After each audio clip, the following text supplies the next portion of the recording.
شب بچه‌کم سیر پکار کرد 3 دانه نان خریدن خودم نان نخوردیم اولاد من نان خوردم من امروز 3 روز میشه من گشنستم جگرم کلان شد ډیر لولګي له لاسه زیاتره ماشومان هم قتل شوي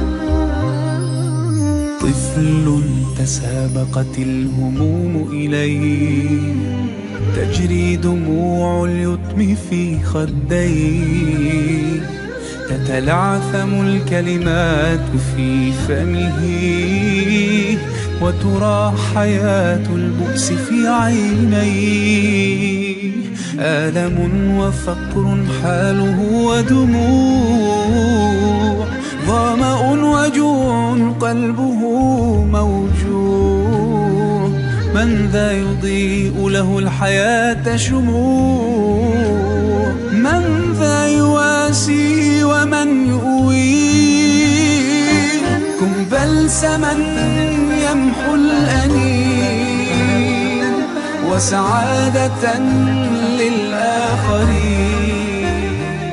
بسم الله الرحمن الرحیم.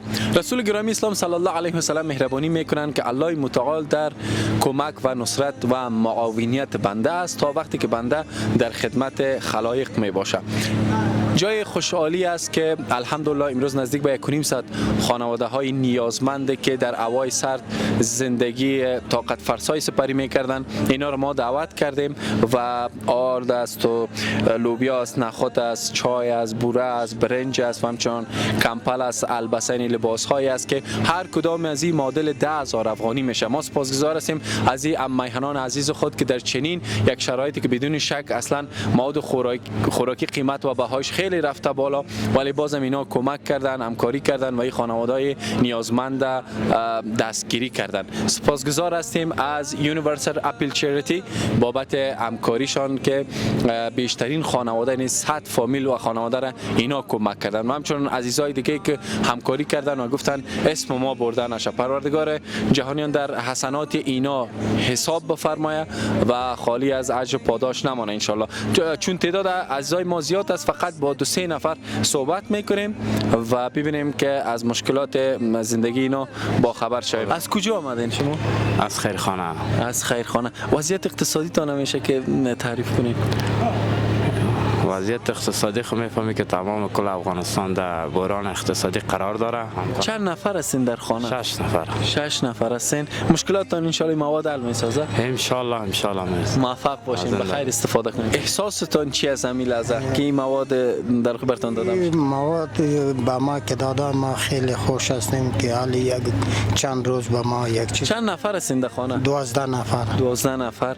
ان شاء الله که یک چند صباح روز خوب سپاری. ان شاء الله مواد حل میسازه تا اندازه مشکل. چند روز خوب میشه. از کجا آمدین شما؟ از چلستون. چند نفر هستین در خانه؟ 8 نفر بچه. وضعیت اقتصادی تان چطوره؟ اقتصادی بچه ندارم، بیوستم، کار نیست، کاروبار نیست بچه.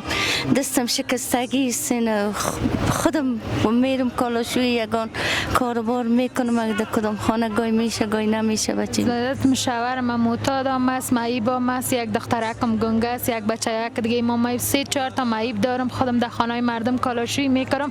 شب بچه یکم سیر پکار کرد 3 دانه نان خریدن خودم نان نخوردیم اولاد من نان خوردم من امروز 3 روز میشه من گشنستم جگرم کلان شده. این یک دالی زندگی میکنیم هیچ چیز نه بیاین نزدیک از مستری اگون چیز اگه بوانه یک دال یک چیز اونمورا میخوریم من هم نکات اولاد کنیم گشنست. خدا مشکلاتتان حل کنه. خاله جان ان شاء الله تا اندازه حل میشه. بله چرا نه خیر خانهشان آباد هر کسی چی را کمک میشه در ارتباط با وضعیت اقتصادی تا مشکلاتتان؟ وضعیت اقتصادی ما بچه‌م خانه ما گرفت از قرضدار هستم پریشان هستم شوهر ما مرض قلبی داره نمیاد در خانه اگری سفید در خانه خواست نانآور کس نداره. چند نفر هستین؟ 8 نفر هستیم. 8 نفر هستین. خدا مشکلاتتان حل کنه. مشکلات زندگی دیگه بیخی در صفر از بچیم. نام خدا 10 رایال هستیم. این 3 روز شده به 4 روز که در 3 دانه نان ما تیر کردیم دیگه هیچ نبود که بخوریم یا پیدا کنیم. کار نه، غریبی نه، بچه کل بیکار، خانه کرایی دیگه نمی مشکلات هست بچیم. دا مشکلات دی په دې حالاتو کې مخکې ډیر صحیح حالات روانو، خلک بیا هر مزدوري او غریبي کوله، اوس په ډیر په سخت حالات کې روان دي او ډیر مجبور دي. د ولګي تنګسیا نه لري، ډیر خلک ماشومان کاغذونه هر شی ټولې له سو سره عیال تاسو اته سره علم او اوس هم په ډیر یخ په کوټه کې وسیګو او کوټیم کله سرونه پټ دي، سرونه زیاتره نه دي پټ کنه او په یخ کې ژوند کو او مجبور ډیر له ولګي له لاس زیاتره ماشومان هم قتل شوي. او اوس شکر الحمدلله تاسو نه ډیر شکرګزار دا موږ ته کومک تاسو موږ سره وکړه او مدد هم وکړه او اوس موږ واخیست باید نور سره باید ان شاء الله مننه ان شاء الله تاسو سنځي په دغه مواد علیګ ان شاء الله. الحمدلله تاسو نه ډیر تاسو مننه تاسو ته توفیق درکړي. مننه. خب دوستان عزیز سپاسگزار هستیم از اینکه یک بار دیگه تکرار میکنم که اینا معاونت کردن، دستگیری کردن. پروردگار جهان در حسنات اینا حساب کنه و در قرآن میخوانیم الله متعال میفرمایند که شما اگر زکات اموالتان میتین که برادر عزیز ما از اموال زکات جمع آوری کردن و یا نماز میخوانین و اقیموا الصلاة و آتوا الزکات و ما تقدموا لانفسکم من خیر تجدوه عند الله. هر آن چیزی را که قبل از مرگتان با دستان خودتان میفرستین به جهان آخرت به خاطر توشه، بدین شک کورا به طور کامل اجر پاداش خواهید یافت. سپاسگزار هستیم از عزیزای ما و باز میشن دوستای دیگه تقاضا میکنیم که در این امر خیر سهم بگیرن، چون زمستان بسیار طاقت فرسا فامیلای دیگه هم منتظر هستن ما اونا را بتونیم دستگیری و کمک کنیم. هر کس به اندازه تواناییش ان شاء الله خالی از اجر پاداش نخواهد بود. روی صفحات لینک ها مشاهده میکنین، شماره تماس در خدمت شما است و السلام علیکم و رحمت الله و برکاته.